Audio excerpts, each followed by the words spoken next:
it has been.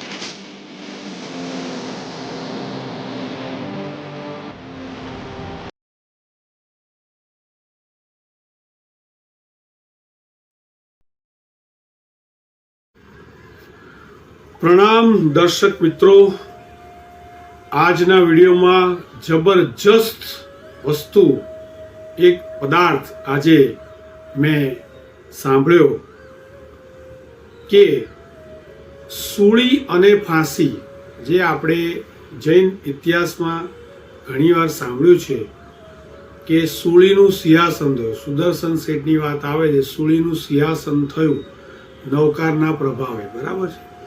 તો સૂળી એ શું છે? અને સૂળીએ દીધો, રાજાએ સૂળીની સજા ફરમાવી, રાજાએ સૂળીએ દીધો, જે તે વ્યક્તિ ગુનો કરતા પકડાયો અને સૂળીની સજા મળી. તો હું પોતે પણ સૂળી એટલે ફાંસીની સજા એવું સમજતો હતો કે સૂળી અને ફાંસીમાં કોઈ ફરક નથી, એવું મારું માનવું હતું. જે પદાર્થ મેં વ્યાખ્યાનમાં સાંભળ્યો, હું હાલમાં એ મુનિ ભગવાન કે આચાર્ય ભગવાન કે તેમનું નામ ભૂલી ગયો છું, પણ રેગ્યુલર જે વ્યાખ્યાન અલગ અલગ ધર્માત્માઓના મહાત્માઓના સાંભળું છું, એમાં આ મેં સાંભળ્યું, એ હું તમને ચર્ચા કરવા માગું છું, જેથી કોન્સેપ્ટ ક્લિયર થાય. ફાંસીની સજા, જે હાલમાં અપાતી ફાંસીની સજા છે, એ ઘણા બધા હજારો ગણા એમ જોવા જઈએ તો સૂળીની સજા કરતાં ફાંસીની સજા ખૂબ જ સરળ છે, એવું એમણે સમજાવ્યું. તો સવાલ એ છે કે સૂળીની સજા એમાં શું હોય છે? તો સૂળીની સજા જે તે સમયમાં રાજા ફરમાવતા હતા, એ સૂળીની સજા મેં જે સાંભળ્યું છે એ આપની સામે હું કહી રહ્યો છું, રજૂ કરી રહ્યો છું કે જે વ્યક્તિને સૂળીની સજા મળે છે, તો એ સૂળીની સજામાં જે ગુદાદ્વાર છે, જે આપણી બેઠકની જગ્યા છે, રાઈટ, ગુદાદ્વાર બેસવાની જે જગ્યા છે, તેમાં બરાબર સેન્ટરમાંથી એક ભાલો કે એવું અણીદાર વસ્તુ નાખવામાં આવે અને એ જ્યાંથી આપણે મળ નીકળે, મળ વિસર્જન જે જગ્યાએથી થાય છે શરીરમાંથી, એ જગ્યાને ગુદાદ્વાર કહેવાય. એ ગુદાદ્વારમાં ભાલા જેવી અણીદાર વસ્તુ નાખવામાં આવે અને એ પેટ ફાડીને બહાર આવે. આ સૂળીની સજામાં બેસાડે, નીચે કંઈ પણ વસ્તુ હોય અથવા તો પછી એ કન્ડિશનમાં ઊભા રાખે, અડધા બેઠા એ પ્રમાણે આપણે ખુરશી પર બેસી રીતે, અને નીચેથી ગુદાદ્વારના મધ્ય ભાગમાંથી અણીદાર ભાલો કે સળીઓ એવી અણીદાર વસ્તુ નાખે અને નીચેથી પેટ ફાડી નાખે, એવી રીતના એ બહાર કાઢવામાં આવે. જનરલી એ અવસ્થામાં 2 થી 2.5 દિવસ એ જીવ જીવે, બરાબર. અચ્છા, એ દરમિયાનમાં જે તે રાજાના રાજ્યમાં રહેનાર દરેક વ્યક્તિ એણે કરેલા ગુનાને ધ્યાનમાં રાખી અને એને જેવા તેવા અપશબ્દો બોલે, ગુસ્સો કરે, ક્રોધ કરે અને પથ્થર મારે. 2 થી 2.5 દિવસ પથ્થર માર્યા કરે. કોઈએ બીજું કશું જ બોલવાનું નહીં. એણે કરેલા ગુનાને બોલ કરવાનું કે તમે આમ કર્યું, તમે આમ કર્યું, આ ગુનો ખોટું કર્યું, આ તો એને જ લાયક છે, આમ છે તેમ, જેવું સતત 2-2.5 દિવસ જ્યાં સુધી એનો જીવ ના જાય ત્યાં સુધી સતત બોલતા રહે, પથરા માર્યા કરે. બીજી કોઈ વાત નહીં, નહીં પાણી, કશું જ પૂછવાનું નહીં. અને હા, એ સમયમાં પણ ધર્મનું મહત્વ ખૂબ જ હતું. એવો નિયમ કે કોઈ પણ સંન્યાસી સંત હોય, તે જે ગુનો કર્યો હોય, જેને સજા મળી હોય, એની સાથે વાત કરી શકે, ઓનલી સંત સંન્યાસી. તો આવું જ એક નગરમાં એક ભાઈને આવી સજા મળી હતી. અને એમણે પોતાના જીવનમાં કોઈ પણ ગુનો કર્યો નહોતો. જે મોટો ગુનો જેની સજા એને મળી હતી એ સજાનો ગુનો એણે કર્યો નહોતો. પણ માને કોણ? તો એ વખતે નગરમાં એક આચાર્ય ભગવાન અવધિજ્ઞાની ભગવાન પધાર્યા. એમની સાથે એને વાત કરી, જેને સજા મળી છે એણે વાત કરી કે ગુરુદેવ, મેં આ ભાવમાં કોઈ ગુનો કર્યો નથી, તો પણ મને આ સજા કેમ મળી? અને જોગાનું જો આ અવધિજ્ઞાની હતા, તેમણે જ્ઞાનનો ઉપયોગ મૂકી અને કીધું કે ભાઈ, આ તારા પૂર્વભાવનું પાપનું પરિણામ, પાપનું ફળ છે. પૂર્વભાવમાં તું ખેડૂતનો દીકરો હતો અને ઇન્દ્રગોપ, ફરી એકવાર, ઇન્દ્રગોપ નામનું જીવડું, જેને તે બાવળનો કાંટો હોય એની ઉપર એને ખોંચી દીધેલું અને રાજી થયેલો, ખુશ થતો હતો. એને તરફડતું જોઈને તું ખુશ થતો હતો. માટે આ એક કાર્યના લીધે તારે જે તે ભાવમાં તે આ કાર્ય કર્યું હતું, પૂર્વભાવમાં તે આ કાર્ય દુષ્કૃત્ય કર્યું, પાપ કર્યું, એટલે તારે આ જ રીતે સોળીની સજા પામીને 10 ભાવ સુધી ભટકવું પડશે. અને આ અત્યારનો તારી આ સજાનો છે ભાવ, એ 7મો ભાવ છે. 7મો ભાવ છે. હજી 3 ભાવમાં તારે આ જ રીતે મૃત્યુ પામવાનું છે. તો સાહેબજી એ સારાંશ એ છે કે કોઈ પણ પાપ કરાય જ નહીં. એમાં આવું રાચી માચીને, ખુશ થઈને, પાશ્વી આનંદ લઈને, અનુમોદના કરીને, અંદર રસ લઈને, તીવ્રતાપૂર્વક કોઈ પણ પાપ કરીએ તો એની સજામાં આવા અઘરા, કઠણ, ચીકણા કર્મો બંધાય અને એની સજા આવી રીતના 10 ગણી મળે. એટલે ખાસ એવું પણ તેમણે કહ્યું કે આ જે માણસ હશે, જે ગુનેગાર, જેને સજા મળી હતી, એના નસીબમાં તો જે તે સમયે બીજા તેના અન્ય પુણ્યના પ્રભાવે અવધિજ્ઞાની મુનિ કે આચાર્ય ભગવાન જે પણ હતા, તો એ અવધિજ્ઞાની એમને મળ્યા અને એમણે સમજણ પાડી, આપણને આવા પાપ કરીએ અને એ પાપની સજા વખતે જરૂરી છે કે કોઈ આવું મળશે ને આવું સમજાવશે ને મનુષ્ય ભાવમાં જ મળશે. તો ખાસ આપણે આમાંથી સૌએ આ લેસન લેવાનું, શીખવાનું છે કે કોઈ પણ પાપ કરાય નહીં. કર્યા પછી એની અનુમોદના તો ના જ કરાય. રસપૂર્વક કરેલું કોઈ પણ પાપ એ ચીકણા કર્મોનું વાવેતર, ચીકણા કર્મોનું બંધ કરાવે જ છે. બરાબર? એ જ રીતે કોઈ પણ ઘટના આપણી સાથે, કોઈ પણ અણગમતો માણસ, અણગમતી ઘટના, વિપરીત સંજોગો, પ્રતિકૂળ સંજોગો, પરિસ્થિતિ કંઈ પણ આવે છે તો એની પાછળ જવાબદાર કોણ? માત્ર આપણે ને આપણો આત્મા જ. રાઈટ? તો એ જે ઘટના છે એ કર્મબંધ, કર્મને આભારી છે. પણ એ કર્મ જ્યારે ઉદયમાં આવે એ પછીનું આપણું સામેનું એક્શન, એ કહેવાય અનુબંધ. કરેલા પાપ કર્યા પછીના જે વિચારો છે, વિકલ્પો છે, જે વિચારોની વણથંભી વણઝાર છે, એ અનુબંધ બાંધે છે. બરાબર? ઘટના પછીનો અનુ એટલે પાછળનો બંધ. કર્મબંધ, કર્મ તો કર્યું, ઉદયમાં આવ્યું. ઉદયમાં આવતી વખતે આપણને ખબર નથી એટલે વધારે ગુસ્સો કરીએ છીએ, વધારે દ્વેષ કરીએ છીએ. તો કર્મ, પૂર્વભાવનું કર્મ, અશુભ કર્મ તો ઊભું જ રહે. પ્લસ પાછું એને લઈને હાઈવોય થાય, આર્ત ધ્યાન થાય, રુદ્ર ધ્યાન થાય, નવા કર્મ બંધાય. એ પાછું અલગ. બરાબર? ચક્રવૃદ્ધિ વ્યાજ જેવું. તો ધર્મના આલંબનથી આચાર્ય ભગવાન અને વ્યાખ્યાન કે આવા પુસ્તકો, ધર્માત્માના, મહાત્માના ચરિત્ર, જીવન ચરિત્ર વાંચવાથી આપણને સરખામણી આપણા જીવનમાં કરવાની ખબર પડે. એવા જ પાપ, એના જેવા જ નાના મોટા અલગ અલગ ક્ષેત્રના પાપો આપણે કરીએ છીએ. એ પાપોની પાછળ આનંદ રાખીએ છીએ એટલે ચીકણા કર્મ બંધાય. એના રસપૂર્વક કરેલા પાપોનું ભયંકર ભોગવવાનું આવે. એટલે કોઈ પણ પાપ કરવું જ નહીં. ન છૂટકે થતા પાપની માટેના રસ્તા, પ્રાયશ્ચિત, પ્રતિક્રમણ, આલોચના, દંડ બધું ઘણું છે. તો એ લઈને ચોખ્ખા થઈ જઈએ. ગુરુ સામે ગરહા, આત્મસાક્ષી, આત્મનિંદા. એટલા માટે જ પ્રતિક્રમણ પડિક્કમામી, નિંદામી, ગર્યામી, અપાણમ વોસિરામી.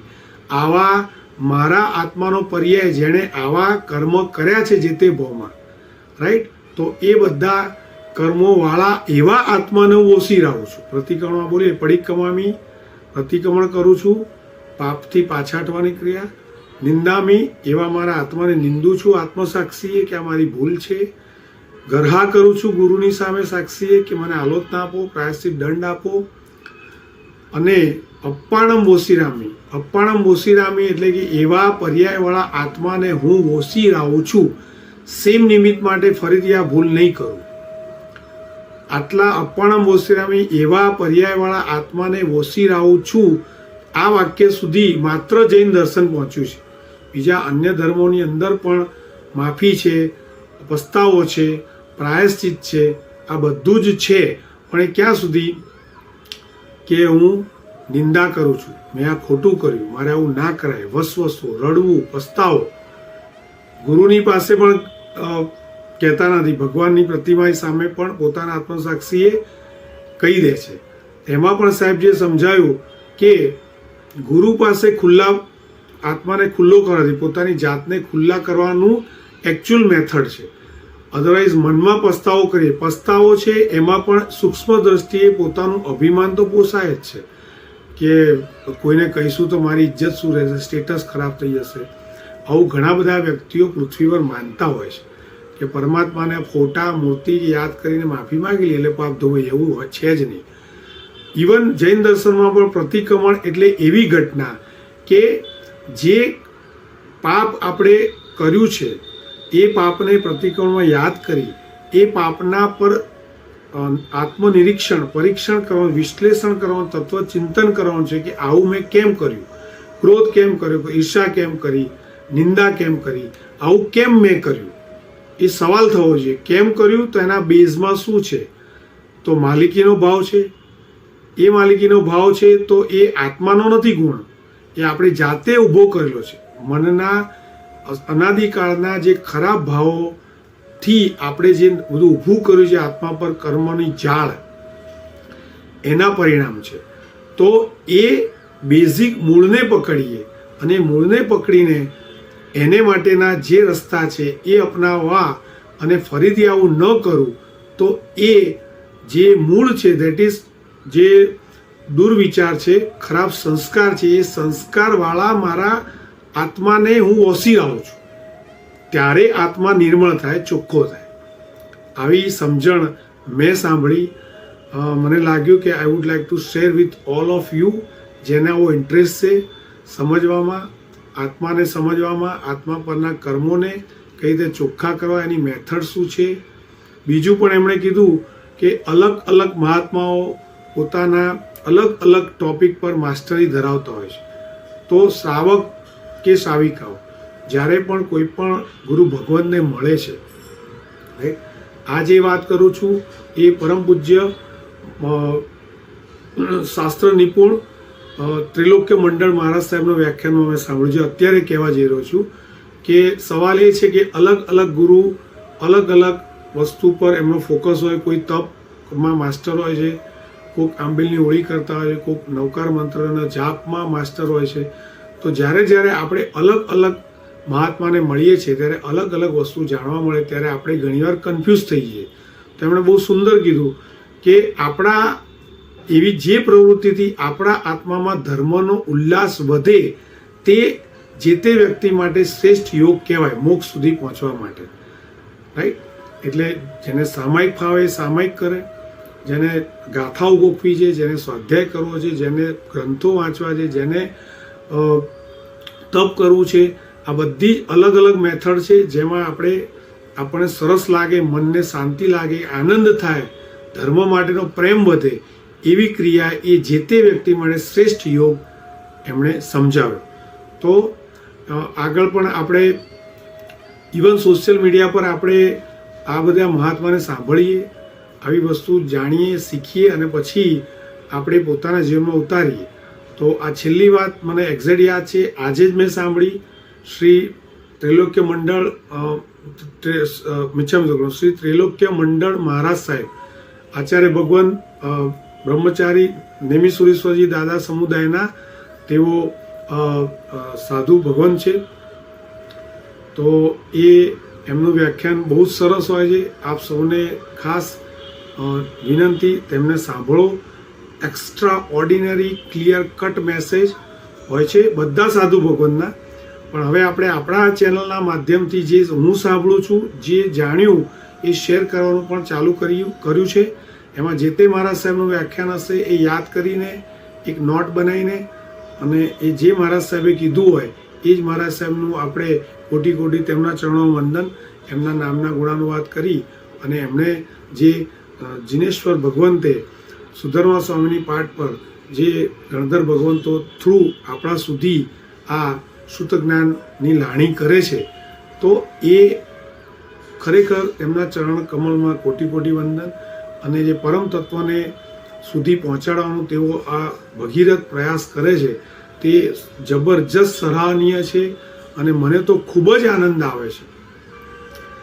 તો આ બધી વસ્તુઓ દિવસમાં 10-15 મિનિટ બી સાંભળવાથી જે અનર્થ દંડના પાપ છે, જેવું તેવું સાંભળવું, જોવું, વિચારવું, તે બંધ થઈ જાય અને એટલો જ સમય આપણે ધર્મમાં ઇન્વેસ્ટ કરીએ તો આ એવું ઇન્વેસ્ટમેન્ટ છે કે જે શાશ્વત સુખ આપતું મોક્ષ સ્થળ સુધી પહોંચાડવાવાળું છે. એટલે આ ઇન્વેસ્ટમેન્ટ એવું છે કે ડબલ ટ્રબલ કેટલા ઘણું થશે ને એમાં જે શાંતિને સુખ મળશે એ વાસ્તવિક સુખ છે. એ આપણને ક્યારેય ખૂટશે નહીં, ક્યારેય ભય નહીં થાય. 7 પ્રકારના ભય છે, કશા લાગશે નહીં, એકદમ પરમ શાંતિ થઈ જશે. તો એ સાથે હું વિરમું છું. અમારી યુટ્યુબ ચેનલ જૈનિઝમ આશીષ એ આપ જોજો. મોટા ભાગે હું પણ શીખું છું, ચોપડીમાંથી પુસ્તકો જ વાંચતો હોઉં છું, આચાર્ય ભગવાનના લખેલા પહેલાંના. કારણ કે એવું ક્યાંય સાંભળવા મળતું નથી, જોવા નથી મળતું. એટલું સૂક્ષ્મ દર્શન, ક્લિયર કટ, શીરાની જેમ ઉતરી જાય ગળામાં એવી સરળ શૈલીની અંદર એકદમ નિરૂપણ કરેલું હોય છે. જબરજસ્ત લખે છે. આપણા સૌ મુનિ ભગવંત હોય, આચાર્ય ભગવંત, ગણિત ભગવંત, કોઈ પણ શ્રમણ ભગવંત છે, કોઈ બી પદવીધારી હોય કે કોઈ દીક્ષા લીધા પછી એમના પર એટલો બધો પરમાત્માની કૃપા હોય છે કે એક શબ્દ, એક અક્ષર એ એટમ બોમ્બ છે આપણા ભવના કર્મોને ઉડાડવા માટે. એટલે મારી સૌને એક વિનંતી છે, વ્યાખ્યાન જ્યાં ચાલતું હોય ત્યાં અડધો કલાક 15 મિનિટ પણ બેસવાથી આપણો આત્મામાં આપણને સ્વભાન થાય છે કે આપણે ક્યાં જઈ રહ્યા છીએ, ત્યાં ગયા પછી શું મળશે અને પછી આપણે હેરાન થઈશું. એ લોકોના શબ્દે આપણા રૂવાડા ઊભા થઈ જાય અને એક ચિત્ત થઈ જાય. શું પહેર્યું છે, શું ખાવું છે, કોણ છું, ક્યાં છે, નોકરી છે, ધંધો છે, હું ક્યાં બેઠો છું, એ કશું જ યાદ ના રહે. એટલું જબરજસ્ત આત્માની અંદર આપણે ડોક્યું કરીએ, તરબોળ થઈ જાય તેવા આપણા ગુરુ ભગવંતોના અફલાતુન વ્યાખ્યાનો હોય છે, પ્રવચનો હોય છે. તો આપ સૌને નમ્ર નિવેદન કે જેમને જે આચાર્ય ભગવાન કે જે સાધુ ભગવાન કે જે સાધ્વી ભગવાનના શબ્દોથી જીવનમાં ફરક પડતો હોય, આત્માનો ઉલ્લાસ થતો હોય, આત્માના માર્ગે જવાનું સૂઝતું હોય, તો એમને પકડી રાખવા અને એમની ભક્તિ કરવી, પ્રીતિ ભક્તિ આ બધું કરવું. તો એનાથી આપણને એક એવો આનંદ આવે છે જેવો હું જ્યારે પણ અમારી જીવદયાની પણ ચેનલ છે, જ્યારે અમે પૈસા પણ લેતા નથી, અનાજ લોકો આપી જાય, તો એ જ્યારે આપણે ખવડાવીએ છીએ કૂતરાને રોટલી, ગાયને રોટલી, ત્યારે કેવો અલૌકિક સુંદર તૃપ્તિવાળો આનંદ આપણને મળે. હા, આ એક કામ તો સરસ કર્યું એવું જ્યારે આપણને થાય છે, એનાથી અનેક ગણું, અનંત ગણું જ્ઞાન અને સુખ અને તૃપ્તિનો અનુભવ જ્યારે પણ કોઈ પણ સાધુજી ભગવાનનું આપણે પ્રવચન, વ્યાખ્યાન કોઈ પણ મીડિયા, સોશિયલ મીડિયા થ્રુ પણ આપણે સાંભળી શકીએ છીએ. જતા આવતા ટ્રાવેલિંગમાં કોઈ ફાલતુ રીલ્સ ટ્વિટર, ઇન્સ્ટાગ્રામ, ફેસબુક ફાલતી વસ્તુ જેમાં આપણે કંઈ લેવા દેવા નથી, રાઈટ? એવા અનર્થદંડના પાપ કરવા નથી. જેવું તેવું આપણે ખબર ટ્રમ્પ શું કરશે, મોદી સાહેબ શું કરશે, એ બધું આપણા વિષય બહારની વસ્તુ છે, એનાથી કોઈ ફરક પડતો નથી. તો એવા પાપો પણ આપણે ન કરીએ. પણ જેટલો સમય મળે એ ધર્મની વૈવિધ્યતા, સ્ટાર્ટિંગમાં આપણે વિવિધ ધર્મ કરીએ કે ભાઈ 1 કલાક સામયિક કરીએ, પૂજા કરીએ 10-15 મિનિટ, કશું ના હોય તો તીર્થની યાત્રા કરીએ, નજીકમાં 5 તિથિ કરીએ, રાઈટ? કોઈ 15 મિનિટનું જાપ કરીએ, 5 મિનિટ સારો વિચાર કરીએ, સેલ્ફ ટોક કરીએ કે હું ક્યાં છું, આ ખોટું છે, સાચું છે, એવું કન્ફેશન. એવો કોઈ પણ ધર્મ એ ધર્મની વિવિધતા છે. તો એ વિવિધ ધર્મ છે. એ વિવિધ ધર્મ કર્યા પછી આપણે આચાર્ય ભગવાનની મદદથી વિશિષ્ટ ધર્મમાં જઈશું, પર્ટિક્યુલર. અને વિશિષ્ટ ધર્મની પ્રેક્ટિસના સંસ્કાર પાડ્યા પછી એકદમ મજા આવશે, પછી વિશુદ્ધ ધર્મ તરફ જઈશું, રાઈટ? તો અત્યારે વિવિધતાના ધર્મોની અંદર આપણે અલગ અલગ વેરાયટી, એક ભાણામાં અલગ અલગ વેરાયટી આપણે લેતા હોઈએ તો મજા આવે છે. એમ દિવસમાં જ્યારે જ્યારે આપણી પાસે સ્પેર ટાઈમ હોય ત્યારે 15 મિનિટમાં 5 મિનિટ મળી, 5 મિનિટમાં 5 નવકાર ગણી લીધા કે આવી અલગ અલગ બધી વેરાયટી, પૂજા, ધૂપ પૂજા, દેરાસરો જઈને એમને બેસી રહીએ, ભગવાનની સામે જોયા કરીએ તો પણ આપણા ખરાબ વિચારો આવતા અટકી જાય. તો એવા વિવિધ ધર્મોની અંદર આપણો ટાઈમ આપવાથી ઘણો ફરક પડે. ધીમે ધીમે આગળ વધાય. ધીમે ધીમે સત્સંગમાં ગુરુજી ભગવાન પાસે જઈને પ્રશ્નો હોવા જોઈએ. સમજ વગરનું સાંભળી એ પણ નકામું છે, એ માત્ર ક્રિયા છે, એવું શ્રી મંડળ મહારાજ સાહેબે સમજાવ્યું, ત્રિલોક્ય મંડળ મહારાજ સાહેબે. એ સમજ વિનાનું કંઈ કામનું નહીં. ચાહે પ્રતિક્રમણ સામાયિક હોય, સામાયિક છે એ પ્રવૃત્તિ છે, ક્રિયા છે. ધર્મ છે સમતા ધર્મ. 10 સામાયિક કર્યા પછી બી રોજનો 10 વાર ગુસ્સો કરતા, એમાં 9 વાર ના થાય, 8 વાર ના થાય, 7 વાર ના થાય, તો એનો અર્થ કે આપણે સામાયિક ખાલી ક્રિયા કરી પણ ધર્મ પામ્યા નહીં. That is all kind of activities, right? પ્રતિક્રમણની પણ પ્રવૃત્તિ છે, એક્ટિવિટી છે. પણ ધર્મ શું છે કે આત્માને નિર્મળ કરવાનો છે, કરેલા પાપ ઓળખવાના છે, એ ફરીથી નિમિત્ત મળશે ત્યારે ઊભા રહી જવાનું. તો એ પ્રતિક્રમણ આપણું સફળ થયું કહેવાય. એમ દરેક ધર્મ જે છે એની પહેલાં ક્રિયા આવે છે. ક્રિયા કરીએ, પૂજા કરીએ તો પ્રસન્નતા માટે, પૂજા કરી તો પ્રસન્નચિત્ત રહ્યું કે પૂજા કર્યા 15 મિનિટ સારું લાગ્યું, પછી પાછા 23 કલાક 24 કલાકમાં જેટલા કલાક આપણે સંસારના કામ કરીએ ત્યારે પાછું હાય હોય ચિત્ત આર્ત ધ્યાનમાં, રૌદ્ર ધ્યાનમાં રહે તો કોઈ મતલબ નહીં. પૂજાનું ફળ જ પ્રસન્નચિત્ત કહ્યું છે. તો આ બધી વસ્તુ નોલેજ સાથે કરવાથી ઘણો ફરક પડે. અમે પણ ઘણા બધા આલોચના, દંડ બધું લઈને ગુરુજી ભગવાન પાસે જઈને પૂછીએ, એટલે બધી જ જગ્યાએ ભૂલો જ આપણી, ભૂલો ક્યાં ક્યાં જેવું પૂછવા જઈએ તો મોટાભાગે 99% ભૂલો જ આપણી હોય છે. એ ભૂલો પૂછ્યું તો ખબર પડી કે આ ભૂલ કહેવાય, રાઈટ? તો એ ભૂલને સુધારવાના ઉપાય પણ એ લોકો બતાવે અને એની પ્રેક્ટિસ પાડવાની. કંટાળો પણ આવે છે, ઘણું બધું અમે પણ ભોગવ્યું. અમને પણ ગાથા ન ચડે, કંટાળો આવે, વાંચવું, નોવેલની જેમ ધાર્મિક પુસ્તકો વાંચીએ પણ એ વાંચતા વાંચતા ખબર પડી મજા તો આવે છે, તો કેમ પદ્ધતિસર નહીં? પછી જેમ સાહેબજીએ કીધું ક્રિયા કરીએ પણ કંઈ ખબર ના પડે. પહેલાં લોકોનું જોતા હતા, વાંદણા લોકો કરે, આ કરે શું આમ, તો એ બધું મનમાં જીવ બળતો હતો. પછી જાણ્યું, પછી કર્યું, પછી પ્રેક્ટિસ પડી ગઈ, ગાડી પાટા પર આવી ગઈ. તો આ રીતે મેક્સિમમ ટાઈમ આપણો ક્વોલિટીવાળો જશે. અને ખરેખર ગમે ત્યારે મૃત્યુ આવશે, એ તો સચ્ચાઈ છે જીવનની. તો મૃત્યુ ગમે ત્યારે આવવાનું છે. તો ત્યારે એ ક્ષણે આપણો આત્મા અલગ અલગ પ્રવૃત્તિમાંથી કોઈ એક પ્રવૃત્તિમાં ચિત્ત ચોંટાડી દીધું હોય કે નવકાર જ ગણવા, નવકારમાં મજા આવે, નવકાર સામાયિકમાં મજા આવે, લોગસનો કૌશક રોજ કરવાનો, જે બી 5 મિનિટ, 10 મિનિટ, 15 મિનિટ, 1 કલાક, રાઈટ?